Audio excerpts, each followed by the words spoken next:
پہلی چیز انصاف کا اللہ نے حکم دیا. انصاف کیا ہے؟ انصاف یہ ہے کہ جو چیز جس محل کی ہے، جس جگہ کی ہے، اس کو وہیں پر رکھ دیا جائے، یہی انصاف ہے. جس کا جو حق ہے وہ حق اسے سونپ دیا جائے، یہ انصاف ہے. اللہ کا حق یہ ہے کہ اس کی عبادت کی جائے اور کسی کو عبادت میں شریک نہ کیا جائے. یہ اللہ کے ساتھ عبادت کرنے کا صحیح انصاف ہے. رسول پاک کے ساتھ عدل یہ ہے کہ آپ کے جو مقامات ہیں، جو آپ کی رفعت ہے، جو آپ کی شان و شوکت ہے، اس کا اقرار بھی کیا جائے اور عملی صورتوں میں اسے بجا لایا جائے. یہ انصاف ہے.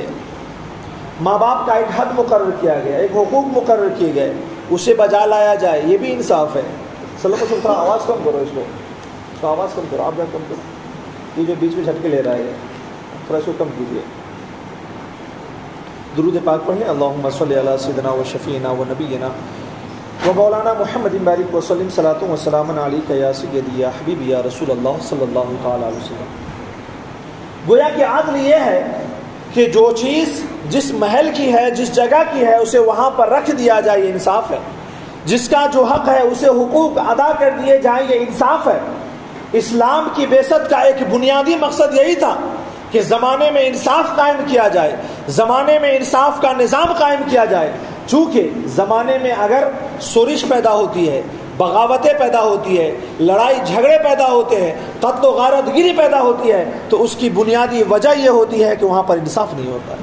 جس معاشرے سے انصاف اٹھ جائے اس معاشرے میں نہ کبھی امن پیدا ہو سکتا ہے، نہ سکون پیدا ہو سکتا ہے. اس لیے حضرت امام حسن رضی اللہ تعالیٰ نے ارشاد فرمایا کہ جس سماج میں غریبوں پر اور کمزوروں پر ظلم ہونے لگے اس سماج کا امیر اور مالدار بھی محفوظ نہیں رہتا ہے. ظاہر سی بات ہے، مظلوم ایک حد تک ظلم سہے گا، غریب ایک حد تک کسی کی جبر و زیادتی کو برداشت کرے گا، لیکن جب چیزیں برداشت سے باہر ہو جاتی ہیں تو ظاہر سی بات ہے ظالموں کو پھر مظلوم بننا پڑتا ہے، ناانصافی کرنے والوں کو پھر انصاف کے کٹہریوں میں کھڑا ہونا پڑتا ہے. لہٰذا اگر سماج کو بہتر سماج بنانا ہے، اگر سماج میں امن و سکون پیدا کرنا ہے، تو اسلام نے جو نظام عدل قائم کیا ہے اس نظام کو ہمیں نافذ کرنا ہوگا. اور ایسا نہیں ہے کہ نظام صرف سپریم کورٹ اور ہائی کورٹ اور پولیس والوں کے پاس نافذ ہوگا. عدل و انصاف کا مرحلہ گھر سے شروع ہوتا ہے. اگر آپ گھر میں انصاف نہ کر سکے تو آپ گھر کے باہر کیسے امید لگاتے ہیں کہ گھر کے باہر والا انصاف کرے گا؟ انسان اپنے ماں باپ کے ساتھ انصاف نہ کر سکے اور یہ امید لگائے کہ گھر کے بعد کوئی ہمارے ساتھ انصاف کرے گا. کوئی انسان اپنے بیوی بچوں کے ساتھ انصاف نہ کر سکے اور پھر وہ یہ امید لگائے کہ ہمارے ساتھ باہر انصاف ہو، یہ کبھی نہیں ہو سکتا. انسان جس مقام پر ہے، جس مرحلے پر ہے، اگر اللہ نے حاکمیت اسے عطا کی ہے تو اسے انصاف کرنا ہوگا. اگر ماں باپ اسے بنایا ہے تو اولاد کے ساتھ انصاف کرنی ہوگی. اولاد کے روپ میں رکھا ہے، ماں باپ کے ساتھ انصاف کرنا ہوگا. اللہ نے شوہر کا مقام و مرتبہ دیا ہے، بیوی کو ساتھ انصاف کرنا ہوگا. بڑا بھائی کا درجہ دیا ہے، چھوٹوں کے ساتھ انصاف کرنا ہوگا. سماج میں اگر عزت، علم اور دولت عطا فرمائی ہے، اپنے سے کمزوروں کے ساتھ انصاف کرنا ہوگا. اور یہی نظام عدل رسول پاک صلی اللہ علیہ وسلم نے اور اسلام کے جانثاروں نے زندگی میں نافذ فرمایا اور معاشرے میں قائم فرمایا. حضور کی ساری زندگی عدل و انصاف سے عبارت ہے.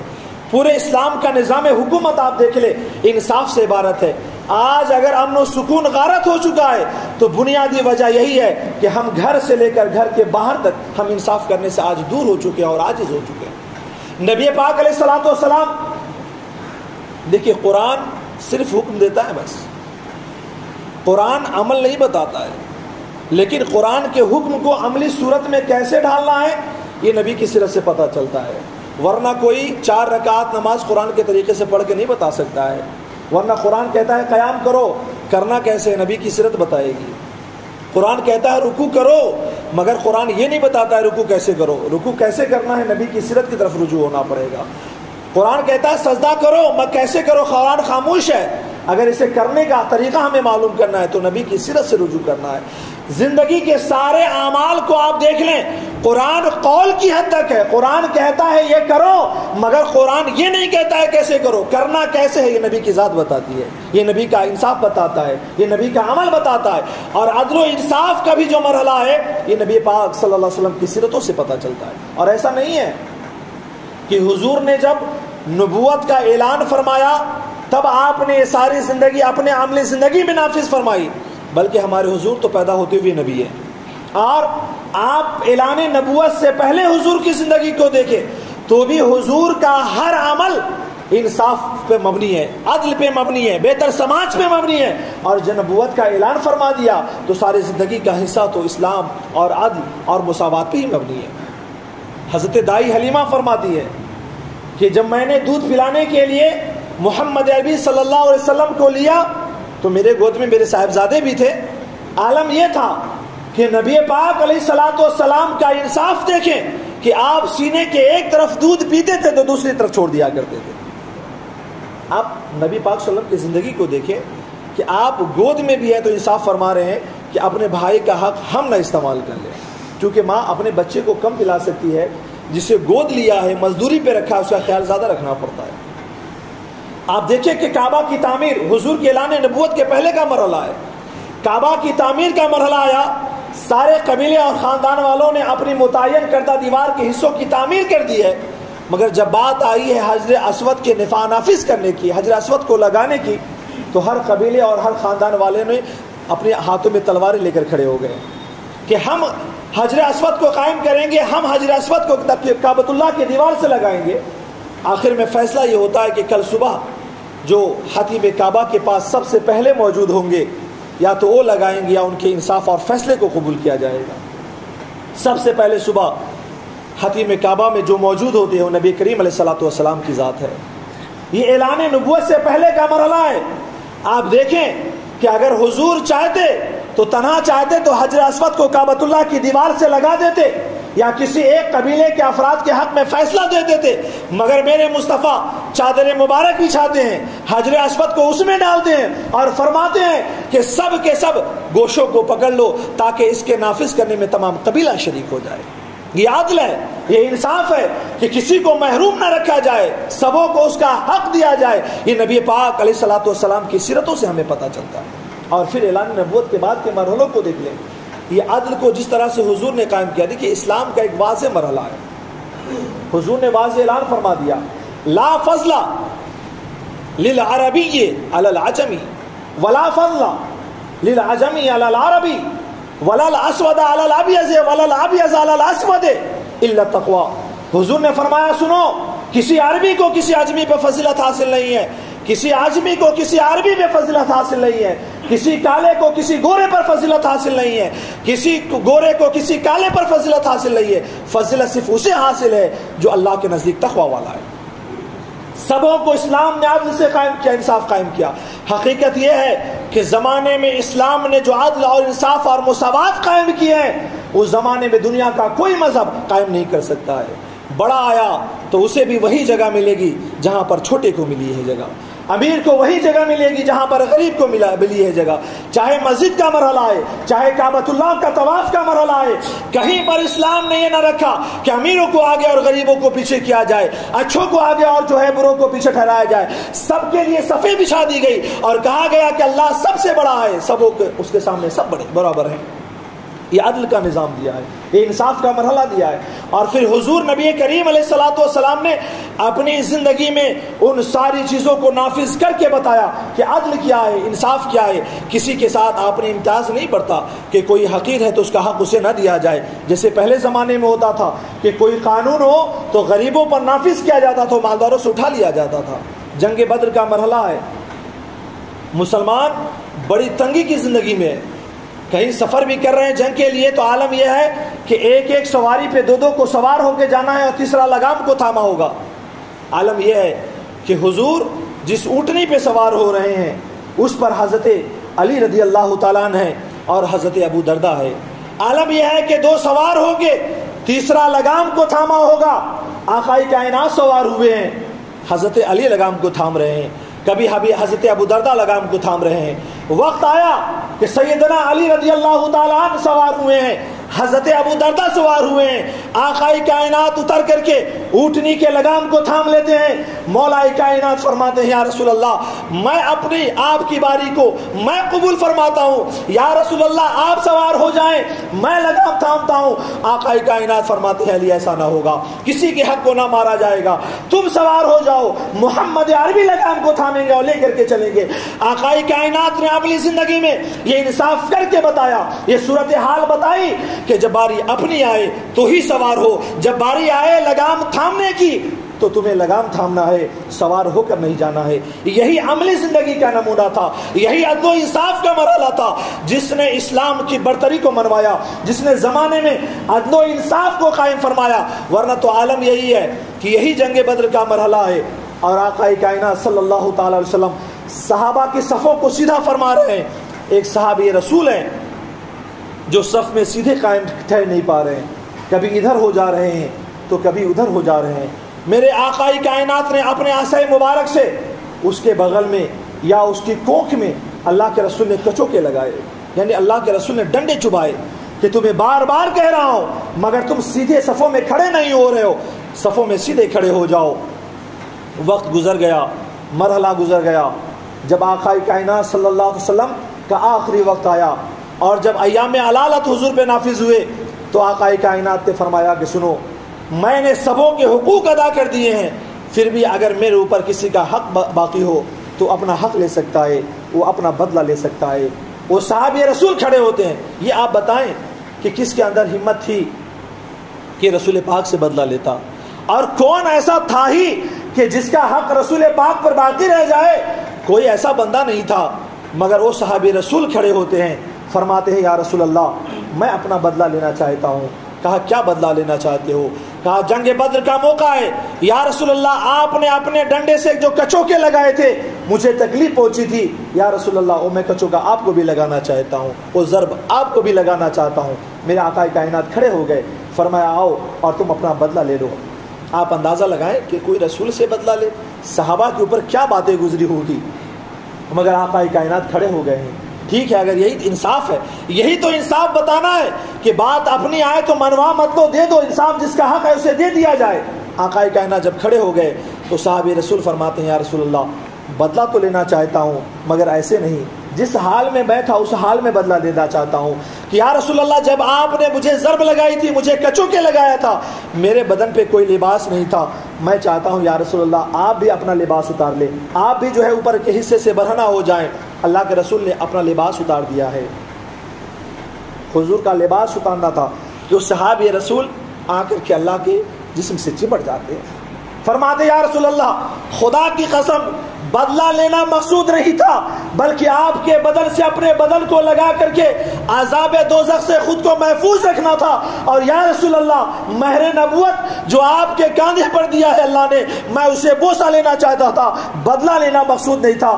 یہ تو صحابہ کی محبت تھی، یہ ان کا عشق تھا، مگر رسول پاک کا کردار یہ بتا رہا ہے بات حقیر کی بھی آ جائے اور جب بات آئے انصاف کی، عدل کی، تو اسے قائم کرو، یہی انصاف ہے، یہی عدل ہے۔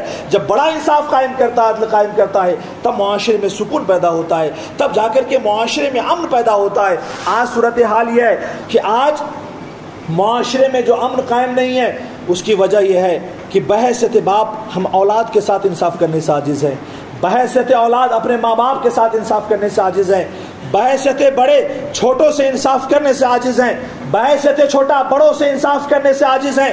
سماج میں بڑا ہونے کے ناطے چھوٹوں سے ہم انصاف کرنے سے عاجز و قاصر ہیں، مگر جب زمانے میں انصاف کر لیں گے، اور انصاف کرنے کے لیے سب سے پہلے جس چیز کو ماننا پڑتا ہے نا وہ خواہشات نفس ہے، وہ دنیا کی محبتیں ہیں، وہ دنیا کی لذتیں ہیں، وہ خواہشات کے تقاضے ہیں، اور جب تک اس چیز کو نہیں ماریں گے انسان انصاف نہیں کر سکتا ہے۔ حضرت بشیر بن نعمان ہیں، ایک صاحبزادے وہ ہیں جو والدین کے فرما بردار بھی ہیں اور رسول پاک صلی اللہ علیہ وسلم کی خدمت گزار بھی ہیں۔ حضرت بشیر بن نعمان رضی اللہ تعالیٰ اس صاحبزادے کو گھوڑا خرید کر کے دیتے ہیں اور اس کے لگام کو پکڑ کر کے آقا کائنات کی خدمت میں حاضر ہوتے ہیں۔ فرماتے ہیں یا رسول اللہ یہ میرا وہ لڑکا ہے جو بڑا مطیع و فرما بردار ہے، میں نے اس کو تحفے میں ایک گھوڑا دیا ہے۔ اللہ کے رسول پوچھتے ہیں کہ چھوٹے کو کیا دیا ہے؟ کہا کہ کچھ نہیں دیا ہے۔ اللہ کے رسول فرماتے ہیں کہ اے بشیر بن نعمان تو کیا گناہ والے کام پر تم مجھے جو ہے عادل بنا رہے ہو، مجھے گواہ بنا رہے ہو؟ یعنی اللہ کے رسول نے واضح اشارہ فرما دیا کہ اگر تمہیں اولاد بھی ہے تو اولاد کے درمیان انصاف کرو، اور اگر اولاد کے درمیان انصاف نہیں کر سکتے ہو تو یہ گناہ والا کام ہے۔ آپ اندازہ لگائیں کہ یہ سیرت طیبہ کا حصہ ہمارے پاس موجود ہے، مگر ہماری صورتحال کیا ہے کہ آج ہم انصاف کرنے سے عاجز ہو گئے ہیں، آج ہم مساوات قائم کرنے سے عاجز ہو چکے ہیں۔ اور یاد رکھیں، چھوٹے بڑے کا امتیاز ختم کرے، گورے کالوں کا امتیاز ختم کرے، غریب اور امیر کا امتیاز ختم کرے۔ جب تک آپ انصاف قائم نہیں کریں گے زمانے میں امن و سکون قائم نہیں ہو سکتا ہے۔ یاد رکھ لیجئے، ہمارے بڑوں کا بھی حال خراب ہے، چھوٹوں کا بھی حال خراب ہے، امیروں کا بھی حال خراب ہے، غریبوں کا بھی حال خراب ہے، اور جب تک دونوں طرف سے حالات درست نہ ہو معاشرے میں امن و سکون پیدا نہیں ہو سکتا ہے۔ کیسے کیسے اسلام نے، قرآن نے حضور کو بتایا، حضور نے عمل زندگی میں نافذ فرمایا اور صحابہ کی تربیت فرمائی، اور جب تک یہی تربیت کام کرتی رہی اسلام معزز رہا۔ جب یہ تربیتیں ہمارے درمیان سے اٹھتی چلی گئی، اسلام کا طور و طریقہ ختم ہوتا چلا گیا، ہم آج ذلت و رسوائی کا سامنا کر رہے ہیں۔ مصر کو عمر بن عاص نے فتح کیا تو حضرت عمر فاروق رضی اللہ تعالیٰ نے مصر کا گورنر حضرت عمر بن عاص کو بنا دیا۔ وقت آیا کہ مصر کے گورنر عمر بن عاص کے صاحبزادے گھوڑ دوڑ میں کے مقابلے میں آئے۔ کسی کے غریب بچے سے کہا کہ چلو آج جو ہے گھوڑ دوڑائی کا مقابلہ کریں گے۔ اس گھوڑے دوڑانے کے مقابلے میں غریب کا بچہ جیت گیا، اور گورنر کا لڑکا حضرت عمر بن عاص کا لڑکا ہار جاتا ہے۔ تو اپنی شکست کو دیکھ کر عمر بن عاص کا لڑکا اپنے ہاتھ میں در لیتا ہے اور اس غریب بچے کو اتنا مارتا ہے کہ کمر سے خون بہنا شروع ہوتا ہے، کمر لہو لہان ہو جاتا ہے۔ وہ بچہ روتا ہوا اپنے باپ کے پاس آتا ہے، کہتا ابا حضور، گھوڑ دوڑانے کے مقابلے میں آج عمر بن عاص گورنر وقت کے بیٹے سے میں ہار گیا ہوں، میرے ساتھ اس نے یہ سلوک کیا ہے۔ باپ کچھ دیر کے لیے اپنے بیٹے کو دیکھ کر آنسو بہاتا ہے، پھر آنسو کو پوچھ کر کے سیدھا مدینہ المنورہ حاضر ہوتا ہے، حضرت عمر فاروق کے دور کی خلافت میں حاضر ہوتا ہے۔ رات کے 2 بج رہے ہیں، اس عالم میں وہ غریب آواز دیتا ہے، اے عمر، اے امیر المومنین، اپنے گھر سے باہر نکلو، تمہارے دور خلافت میں یہ ناانصافی ہوئی ہے، جس کے دور خلافت میں ناانصافی ہو اسے سونے کا کوئی حق نہیں ہے۔ سیدنا عمر فاروق رضی اللہ تعالیٰ نے سارے حالات پوچھے ہیں، پھر عمر بن عاص کے صاحبزادے کو عمر بن عاص کے ساتھ ساتھ خلافت پہ حاضر کیا جاتا ہے تو عمر فاروق کے پاس حضرت عمر فاروق پوچھتے ہیں تو نے کیوں مارا ہے؟ لڑکا چہرہ کو، سر کو جھکا لیتا ہے، جواب کچھ بھی نہیں ہے۔ حضرت عمر فاروق رضی اللہ تعالیٰ فرماتے ہیں اس غریب بچے سے یہ عمر کا دور ہے، اب تم درے اٹھاؤ اور عمر بن عاص کے صاحبزادے کو مارو۔ زمانے نے کو بتا دیا عمر فاروق نے کہ انصاف کا جب معاملہ آئے گا تو امیر و غریب کا امتیاز نہیں کیا جائے گا، گورنر وقت کا بھی لڑکا ہے تو دربار عمر میں درے کھا رہا ہے، جب درے کھا چکا ہے تو پھر حضرت عمر فاروق فرماتے ہیں یہ عمر بن عاص ہے، یہ گورنر وقت ہے، اس کا لباس اتار کر اس کو ٹاٹ کا لباس پہنا دو۔ لوگوں نے پوچھا ہے اے عمر فاروق، بچے نے غلطی کی تھی، سزا تو دے دی گئی، گورنر وقت عمر فاروق کو کیوں سزا دی جا رہی ہے، عمر بن عاص کو کیوں سزا دی جا رہی ہے؟ حضرت عمر فاروق فرماتے ہیں اس کو سزا اس لیے دی جا رہی ہے کہ اس کے لڑکے کے ذہن میں آخر کس نے پیدا کیا کہ تو امیر باپ کا بیٹا ہے، کوئی غریب باپ کا بیٹا ہے، تجھے مارنے کا حق ہے، کسی کو مار کھانے کا حق ہے۔ اس کے ذہن میں اسی نے تو پیدا کیا ہے کہ میں گورنر ہوں، تو میری اولاد ہے، تیرے لیے بہت کچھ معاف ہے۔ جب باپ گورنر ہونے کی حیثیت سے بیٹے کی صحیح تربیت نہیں کر سکا ہے تو وہ بھی سزا کا مستحق ہے۔ آپ اندازہ لگائیں، یہ اسلام نے ان نظام عدل اور نظام انصاف قائم کیا ہے، مگر آج ہمارے حالات بہت دور ہیں۔ ہمیں خود کو نہیں بچانا ہے، اپنی اولاد و پراپرٹی کو نہیں بچانا ہے، ہمیں اسلام کو بچانا ہے۔ یاد رکھ لیں ہمارا قصور ہمیں ذلیل کر رہا ہے، ہماری غلطیاں ہمیں جو ہے ذلیل کر رہی ہے۔ آپ کہتے ہو حاکم وقت ہمارے ساتھ انصاف نہیں کرتا ہے، آفسوں میں بیٹھ کے رشوتیں کون لیتا ہے، گھر پہ بیٹھ کے سود کون وصولتا ہے، غریبوں کا مال کون کھاتا ہے؟ آپ کہتے ہو حکومت ہمارے ساتھ انصاف نہیں کرتی، اسلام کا مذاق آفسوں میں بیٹھ کر آپ اڑاؤ، سود تم کھاؤ، رشوتیں تم کھاؤ اور کہتے ہو حکومت ہمارے ساتھ انصاف نہیں کرتی ہے، اسلام کا مذاق ہم نے اڑایا ہے، اور پھر آپ لگاتے ہو یہ توقع کہ ہمارا حاکم وقت ہم سے انصاف کرے۔ خود کو بچانے کے چکر میں جب آپ نے اسلام کو رسوا کر دیا تو اسلام آج بچتا ہوا نظر نہیں آ رہا ہے، آپ رسوا ہوتے ہوئے نظر آ رہے ہیں۔ چھوڑیے آفسوں کی باتیں، مسجدوں اور مدرسوں کے حالات خراب، جن مسجدوں کو لاکھوں کی آمدنی ہے، امام مؤذن پریشان، خدام پریشان، یہ پیسے کہاں چلے گئے؟ یہ لاکھوں کی آمدنی مسجدوں کی کہاں چلی گئی؟ مسلمانوں تم خدا کے گھر سے انصاف نہ کر سکے، تم یہ امید لگاتے ہو کہ حاکم وقت تمہارے ساتھ انصاف کرے۔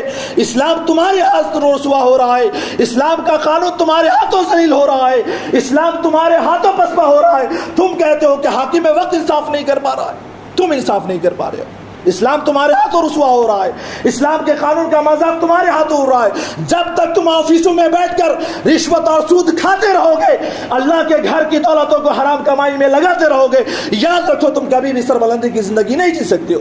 سربلندی کی زندگی جینا ہے تو عدل قائم کرو، انصاف قائم کرو، جس کا جو حق ہے اسے دو، رشوتوں کو لے کر کے نہیں۔ آج عالم یہ ہے، لائن میں مالداروں کو ٹھہرنا تو کہتا ہے کیوں ٹھہریں گے، 500 روپیہ دے کے کام بنا لیں گے۔ کیا یہی انصاف ہے؟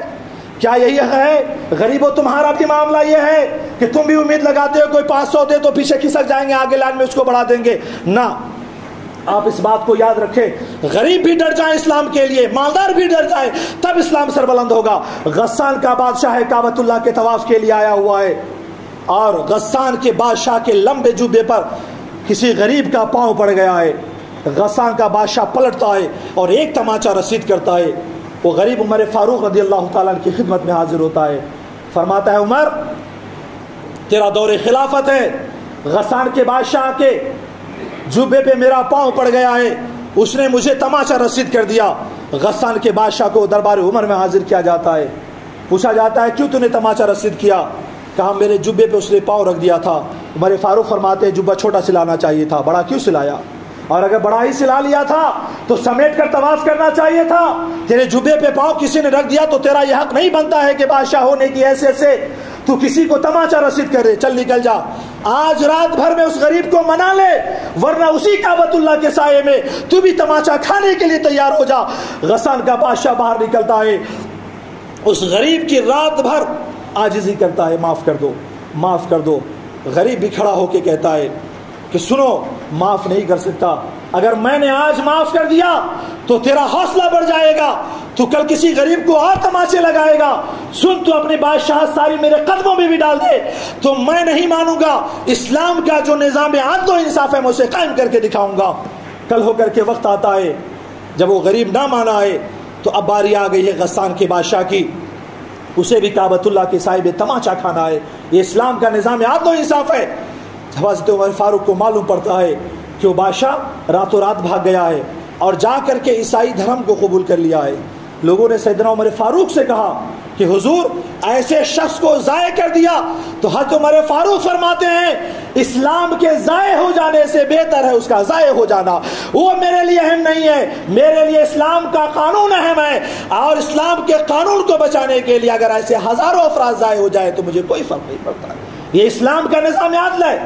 ہم اپنے انا کے لیے، اپنی خواہشات کے لیے، اپنے حرام کمائی میں اضافہ کرنے کے لیے آج اسلام کا مذاق اڑاتے ہیں۔ حضور کی سیرت ہمیں پیغام دیتی ہے نظام عدل قائم کرے، انصاف قائم کرے۔ آپ انصاف قائم کرو، خدا کی قسم اسلام کی سربلندی کے لیے جینا سیکھ جائیے، اسلام آپ کو سربلند کرنا سکھا دے گا۔ مولا علی ہے، دیکھا ہے کسی کے ہاتھ میں کہ درہ ہے، جو حضرت علی کا درہ گم ہو گیا ہے کسی یہودی کے ہاتھ میں۔ حضرت علی چاہتے تو درہ کو چھین لیتے، مگر حضرت علی نے قاضی شریح کو بحیثیت قاضی نافذ کیا ہے، مقدمہ دائر کرتے ہیں، اور حضرت علی کا دور خلافت ہے۔ دربار میں جہاں وہ یہودی حاضر ہوتا ہے قضات میں، حضرت علی بھی حاضر ہوئے ہیں۔ قاضی شریح پوچھتے ہیں یہودی سے کہ ہاتھ میں جو تیرا درہ ہے دعویٰ سیدنا علی کا ہے کہ درہ اس کا ہے، یہ بتا کس کا ہے؟ وہ یہودی کہتا ہے یہ درہ میرا ہے۔ قاضی کہتا ہے حضرت علی سے دعویٰ آپ نے کیا ہے، گواہ آپ لائے۔ کہا میرا لڑکا حسن اور میرا غلام قمر گواہی دے گا۔ قاضی شریح فرماتے ہیں سنیے، آپ بحیثیت باپ اور آقا اپنی اولاد اور اپنے غلام کو آپ بطور گواہ پیش نہیں کر سکتے ہیں۔ باپ کے لیے بیٹے کی گواہی اور آقا کے لیے غلام کی گواہی معتبر نہیں، کسی اور کو لائیں۔ سیدنا علی رضی اللہ تعالیٰ عنہ فرماتے ہیں میرے پاس اب کوئی گواہ نہیں ہے. قاضی شریح فرماتے ہیں جس پر آپ نے دعویٰ کر کے اس کو تکلیف پہنچائی اس کو راضی کر لے. حضرت علی فرماتے ہیں اس یہودی کے پاس جا کے سن میں نے غلط دعویٰ نہیں کیا ہے, دعویٰ میں نے صحیح کیا ہے مگر میرے پاس دلیل نہیں ہے, فیصلہ میرے خلاف آیا ہے, چل گھر پہ تجھے میں کھجور کے حلوے کھلاتا ہوں, تجھے راضی کرتا ہوں. وہ یہودی کھڑا ہو کر کہتا ہے علی وہ ساری باتیں اپنی جگہ, مگر میں نے تیرے اسلام کے نظام عدل کو دیکھ لیا کہ خلیفہ وقت کے خلاف بھی فیصلہ گیا ہے تو اسے قاضی نے قبول کر لیا ہے. سن تو نے فیصلہ یہ کروا کر کے میرے دل سے کفر کے نفاق کو دور کر دیا ہے, میں اسلام کو قبول کرتا ہوں. آپ اسلام کے لیے جینا سیکھ جائیں, اسلام آپ کو زندگی عزت کے عطا فرمائے گا. آپ اسلام کے اصول و قوانین کے لیے جینا سیکھ جائیں. خدا کی قسم جو صحابہ کو عظمت و برتری دی گئی, جو انہیں زمانے میں حکمرانی عطا کی گئی, وہ حکمرانی ہمیں آج بھی مل سکتی ہے, مگر عالم یہ ہے کہ ہم آج اپنے لیے اسلام کا مذاق اڑاتے ہیں, اپنی خواہشات کی تسکین کے لیے اسلام کے قانون کی دھجیاں اڑاتے ہیں. سنیے, جب جب ہمارے ہاتھوں سے اسلام کے قانون کا مذاق ہوتا رہے گا زمانے میں ہمیں عزت و سربلندی نہیں ملے گی. اسلام کے لیے جینا سیکھیے, اسلام آپ کو اچھی زندگی عطا فرمائے گا. مگر عالم یہ ہے آج سیرت کو سنتے ہیں, قرآن و سنت کو سنتے ہیں, مگر ہماری زندگی کیا اسلام کے مطابق گزر رہی ہے؟ اگر زندگی گزر رہی ہے تو اپنی خواہش کے لیے گزر رہی ہے, اپنی انا کے لیے گزر رہی ہے, دنیا کی حرص و حوث کے لیے گزر رہی ہے, دنیا کے انا کے لیے گزر رہی ہے, دنیا کی دولتوں کے لیے گزر رہی ہے. خدا کی قسم آج بھی مسلمانوں کو شکوہ ہے کہ ظالم حکمراں ہمارے اوپر مسلط کر دیے گئے, ہمارے ساتھ کوئی انصاف نہیں کرتا ہے. آپ یہ بتاؤ کہ آپ نے اسلام کے ساتھ انصاف کیا؟ کیا ہمارا لباس اسلام کا رہ گیا؟ کیا ہماری پہچان اسلام والی رہ گئی؟ کیا ہماری شناخت اسلام والی رہ گئی؟ کیا ہمارے گھروں میں قانون اسلام کا رہ گیا؟ کیا ہمارے کاروبار میں اسلام قانون کا رہ گیا؟ کیا ہمارے تجارتوں میں اسلام قانون کا رہ گیا؟ کیا ملازمت و نوکری کر کے ہم نے اسلام کے قانون کو نافذ کرنے کی کوشش کی؟ جب زندگی گھر سے لے کر میدان تک اسلام سے خالی ہو گئی, جب ہم انصاف کے ساتھ اسلام کے ساتھ انصاف نہ کر سکے, تو آپ حکمراں کے ساتھ یہ چاہتے ہو کہ انصاف ہمارے ساتھ ہو کرے؟ یہ کبھی نہیں ہو سکتا ہے. اگر آپ چاہتے ہو کہ ظالموں کا ظلم ہم پر ختم ہو جائے تو اپنے زندگی میں اسلام کو قائم کیجئے, اسلام کے مطابق جینا سیکھیے, اسلام کے مطابق زندگی گزارنا سیکھیے. جب آپ اسلام میں قانون میں اپنی زندگی کو ڈھال دیں گے انشاءاللہ اسلام کا وہی فیض ملے گا اور پھر وہی سربلندی عطا فرما ہوگی. تو اللہ رب العزت نے حکم دیا ان اللہ یامر بالعدل, اللہ تمہیں انصاف کا حکم دیتا ہے. گزارش کروں گا کہ جہاں پر بھی زندگی گزاریں انا کے لیے نہیں کہ بیوی کو ٹھکرا دے اس لیے کہ انا کے خلاف ہے. دیکھیں اسلام کیا کہہ رہا ہے. اولاد کو ٹھکرا دے اس لیے کہ ہمارے انا کے خلاف گیا, نہ, دیکھیں کہ اسلام کا قانون کیا کہہ رہا ہے. ماں باپ کو دور کر دیں کہ ماں باپ سے کیا فائدہ ملے گا, نہ, دیکھیں اسلام آپ کا کیا رہنمائی کر رہا ہے. چھوٹے بھائیوں کو دھتکار دے, آپ یہ سوچیں میرے انا کے خلاف گیا, نہ, دیکھیں اسلام کیا کہہ رہا ہے. بڑے بھائیوں کو آپ گالی گلوچ کریں کہ ہمارے انا کے خلاف باتیں کرتا ہے, نہ, دیکھیں اسلام کیا کہہ رہا ہے. پڑوسیوں کا حق غصب کر لے کہ پڑوسی ہمارا ہے ہمیں کیا فائدہ ہے, نہ, آپ دیکھیں اسلام کیا کہہ رہا ہے. خیش و اقارب رشتہ داروں کو آپ نہ بات کریں ٹھکرا دے کہ ہم کیا کریں اس سے ہمارے انا کے خلاف گیا, نہ, اسلام کیا کہہ رہا ہے. زندگی کے ہر موڑ اور مرحلے پر اسلام کو نافذ کر لے. خدا کی قسم ہزاروں کے مقابل میں 300